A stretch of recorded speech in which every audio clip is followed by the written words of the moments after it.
Tyler Arkwright, and today I'm going to be showing you how to bake chocolate peanut butter no-bake oatmeal cookies. The reason I want to show you how to do this is credibility, and the reason I'm making this is because it's a great thing to host parties with because they're so delicious, and sometimes they just fill you up really good. Why I'm doing this for you is because why I feel like I should show you this is because my grandma used to show me how to do it all the time, and I do know how to do it now, and I'm just going to show you how to make it. So the first thing I'm going to show you what ingredients that you need. The second thing I'm going to show you is how to mix it in the pan. The third thing I'm going to show you is how to put it on the cookie sheet. So, the ingredients. So first thing you're going to need 2 cups of sugar, 1 whole cup of milk, or peanut butter.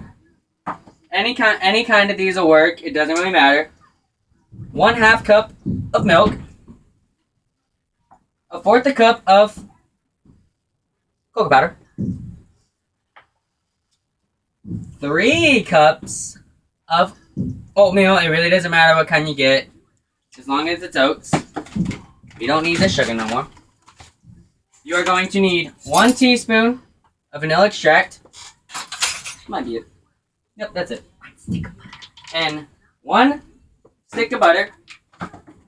Or if you don't have sticks of butter, you can use 8 teaspoons of unsalted butter. Okay. So what you're going to do, put on your beautiful apron here. This was my grandma's mother, so my great-grandmother's. As you can see, it's been through war with cooking. So you want to tie it nice and tight so you don't get food all over your beautiful pants that you have on. If I can tie it. Give me a second. Might be able to tie it.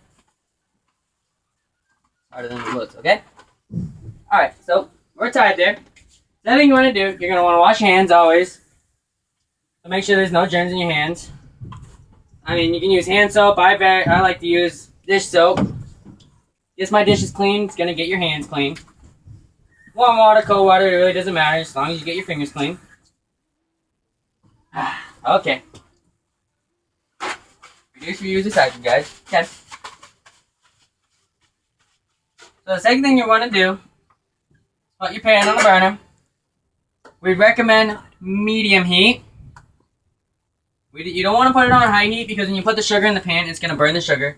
First thing that you're going to do, you're going to put your whole 1 stick of butter in it. 1 whole stick of butter in there. And it's going to sizzle at you. Don't be scared of it, guys. Second thing you're going to do is put your 1/2 cup of milk in there.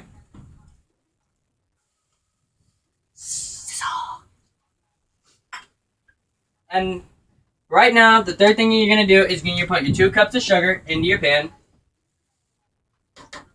And this is where I sometimes put it on a higher heat so it gets to melting faster. Just try not to burn your sugar.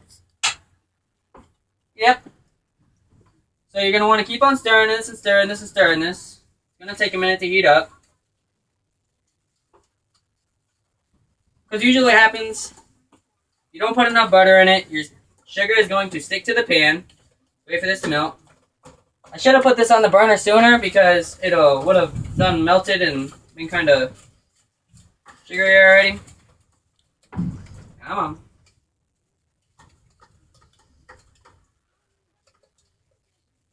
And yes, guys, I'm going to bring you some. Don't worry, I'm not going to eat them all by myself.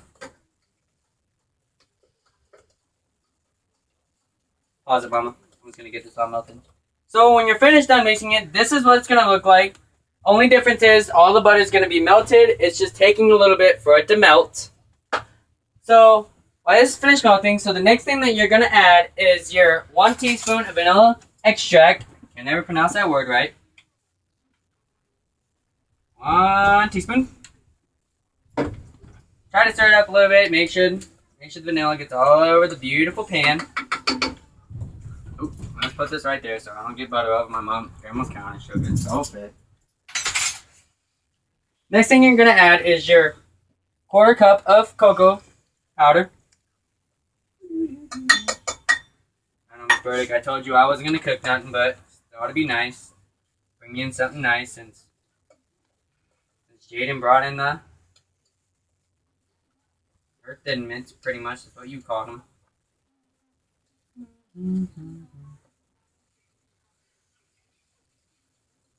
Chocolate everywhere. Chocolate everywhere.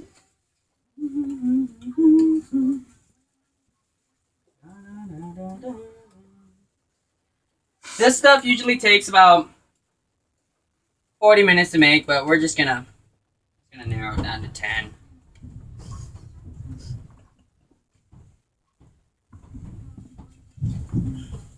Chocolate is melting everywhere.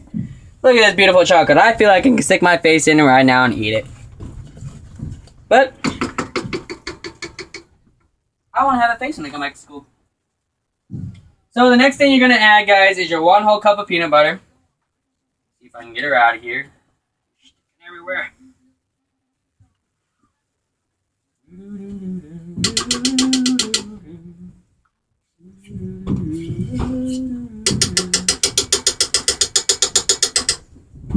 Oh. And guys, don't mind that wind. It's just really windy out here. My grandma's trailer is about to blow over. Don't worry about it. Not in a tornado. Okay, so you're going to stir this all nice and neat until the butter is melted. It may take a while, so just keep on stirring it.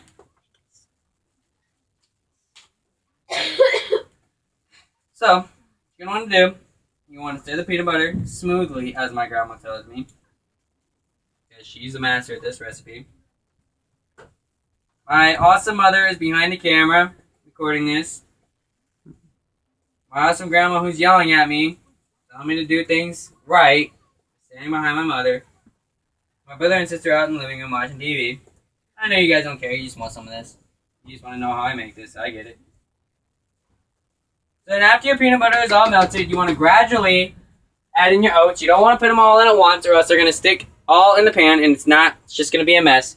So, since I make this mistake all the time, I'm going to call my beautiful grandmother in here to help me mix all these together. Say hi to my grandma, Linda. Hello. Here you go, Grandma.